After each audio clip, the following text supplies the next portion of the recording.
దేశం గర్వించదగ్గ మేధావుల్లో అగ్రగణ్యుడు, మహోన్నతుడు డాక్టర్ బిఆర్ అంబేద్కర్. ఆయన బహుముఖ ప్రజ్ఞాశాలి అంటూ ప్రజా సంఘాలు, రాజకీయ పార్టీల నేతలు ప్రశంసలు కురిపించారు. అణగారిన వర్ణాల ఆశాజ్యోతి, రాజ్యాంగ నిర్మాత డాక్టర్ బిఆర్ అంబేద్కర్ జయంతి వేడుకలు ఆదివారం చిత్తూరులో ఘనంగా కొనసాగాయి. నగరంలోని అంబేద్కర్ విగ్రహానికి భారీ సంఖ్యలో నేతలు, ప్రముఖులు పూలమాలలు వేసి ఘన నివాళులు సమర్పించారు. పలుచోట్ల అంబేద్కర్ అభిమానులు పలు సేవా కార్యక్రమాలు చేపట్టారు. ఎంత ఎక్కువ కాలం బతికామన్నది కాదు, ఎంత గొప్పగా జీవించామన్నదే ముఖ్యం అనే మాటకు నిదర్శనంగా నిలిచిన బాబాసాహెబ్ డాక్టర్ బిఆర్ అంబేద్కర్ జయంతి వేడుకలు జిల్లాలోని పలు ప్రాంతాల్లో ఘనంగా నిర్వహించారు. రాజ్యాంగ నిర్మాతకు రాజకీయ ప్రముఖులు, దళిత వర్ణాల ప్రజలు పూలమాలలతో పుష్పార్చన గావించారు.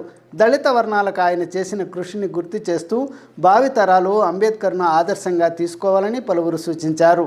ఈ మేరకు చిత్తూరులో గాంధీ సర్కిల్ వద్ద దళిత సాహిత్యం అకాడమీ నాయకులు అంబేద్కర్ జయంతి సందర్భంగా నగరంలో ప్రత్యేక ర్యాలీ చేపట్టారు. అనంతరం స్థానిక దర్గా సర్కిల్ వద్ద డాక్టర్ బాబాసాహెబ్ అంబేద్కర్ విగ్రహానికి పుష్పాంజలి ఘటించి వారికి ఇష్టమైన దుస్తులతో నినాదాలు చేశారు. అంబేద్కర్ జీవితం, జీవన విధానం ఓ అద్భుత పుస్తకమని వారు పేర్కొన్నారు. అనంతరం విరివిగా అన్నదాన కార్యక్రమాలు చేపట్టారు. జయంతి కార్యక్రమంలో నాయకులు, సంఘం రాష్ట్ర అధ్యక్షులు ప్రేమ్ కుమార్, అజయ్, సాయి, జ్యోతిష్, మోహన్, లడ్డు, కిరణ్, సచిన్ సాయి తదితరులు పాల్గొన్నారు.